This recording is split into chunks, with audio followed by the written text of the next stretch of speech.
Assalamualaikum warahmatullahi wabarakatuh. Nama saya Ayu Nur Hidayah, NPM 2021020305, Fakultas Syariah Hukum Tata Negara kelas F.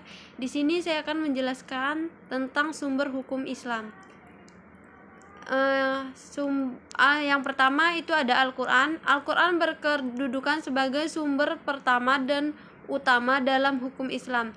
Kedudukan ini mengharuskan umat Islam memahami pesan-pesan yang dikandungnya untuk dilaksanakan dalam kehidupan. Hal tersebut juga diperlukan sebagai upaya mengatur perilaku manusia, baik yang berhubungan dengan manusia ataupun makhluk yang lainnya secara horizontal.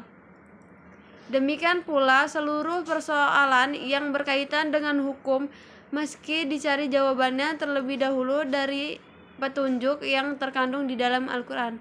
Kemaslahan hidup manusia di dunia dan di akhirat diyakini dapat diperoleh jika manusia melandaskan pada perilaku hidup mereka pada petunjuk Al-Quran. Argumen yang menyatakan bahwa Al-Quran sebagai sumber dan dalil-dalil pertama dan utama ditemukan dalam penjelasan Al-Quran tersendiri pada sejumlah ayatnya. Lebih dari 30 kali ditemukan perintah mematuhi Allah dan Al-Quran. Bahkan meninggalkan aturan yang disebutkan Al-Quran akan membawa akibat meningkatnya kejahatan yang dilakukan manusia. Al-Quran secara redaksional dan makna yang dikandung bersifat qat al-wujud. Maksudnya adalah lafaz Al-Quran dan pesan yang dikandungnya terjamin keautentikan dan otoritas kebenarannya.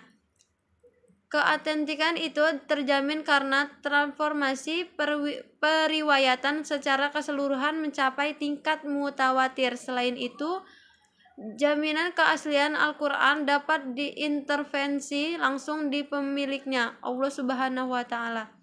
Pada uraian sebelumnya telah dijelaskan bahwa Al-Quran sebagai sumber utama dan yang paling utama dari hukum Islam yang bersifat global yang membutuhkan penjelasan secara operasional.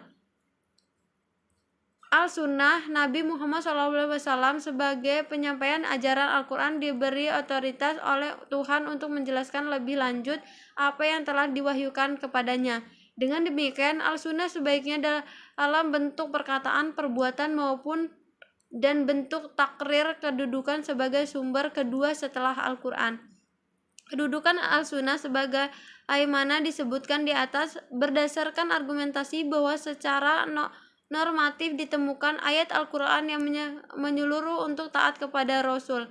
Ketaatan kepada Rasul sering dikaitkan dengan ketaatan kepada Allah Subhanahu wa Ta'ala, seperti yang ditemukan pada surat Al-An-Nisa ayat 13 yang artinya hukum-hukum tersebut itu adalah ketentuan-ketentuan dari Allah. Barang siapa taat kepada Allah dan Rasulnya, niscaya Allah memasukkan ke dalam surga. Al-Quran sering menetapkan beriman kepada Rasul dan dengan kewajiban beriman kepada Allah Subhanahu wa Ta'ala. Disebutkan dalam surat Al-A'raf ayat 158. Penegasan Al-Quran juga menyebutkan bahwa peraturan Rasul berdasarkan wahyu yang diturunkan kepadanya seperti yang disebutkan dalam surat An-Najm ayat 3 yang artinya, dan tidaklah diucapkan itu Al-Quran menurut kemauan bahwa hawa nafsunya. Ketiga yaitu akal dan proyeksi istihad. Yang pertama, pengertian akal. Akal menurut Al-Quran lebih khususnya menurut pengertian para Islam yaitu bahwa memperhatikan alam sekitarnya dengan otak, yang dimana otak adalah organ tubuh akal. Artinya akal itu sendiri terdapat di dalam otak seorang yang digunakan berpikir, dan berdasarkan pemikiran itu maka lahirlah suatu ide atau gagasan mengenai suatu masalah yang dipikirkan. Sebagaimana telah kita ketahui bahwa Allah Subhanahu wa Ta'ala menciptakan manusia berdasarkan akalnya dengan makhluk hidup lainnya seperti hewan dan tumbuhan.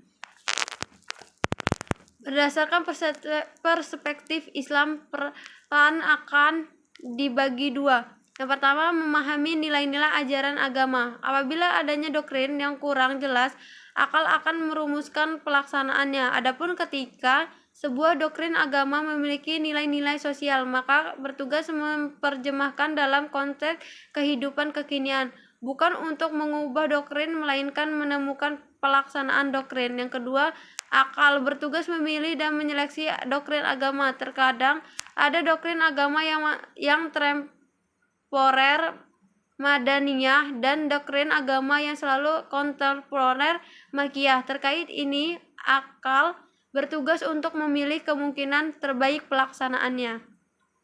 Akal dan proyeksi ijtihad. Yang B, proyeksi istijihad. Istijihad menurut bahasa berarti usaha yang keras dan bersungguh-sungguh, sedangkan pengertiannya dari segi istilah istijihad adalah berusaha menetapkan hukum terhadap masalah yang belum ada ketetapannya hukumnya dalam Al-Quran dan hadis yang dilakukan dengan secara cermat dan pikiran yang murni serta pedoman pada aturan penetapan hukum yang benar. Rujukan istihad tetap pada Al-Quran dan hadis dalam arti bahwa penetapan hukum istihad tidak boleh menentangkan dengan ayat-ayat Allah Subhanahu wa taala atau ajaran Rasulullah sallallahu alaihi wasallam. Orang-orang yang beristihad disebut mujtahid. Antara mujtahid yang satu dengan mujtahid yang lainnya dalam menetapkan perkara yang belum ada ketentuannya. Hukumnya dalam Al-Quran mungkin akan berbeda dalam memberikan penetapan hukum.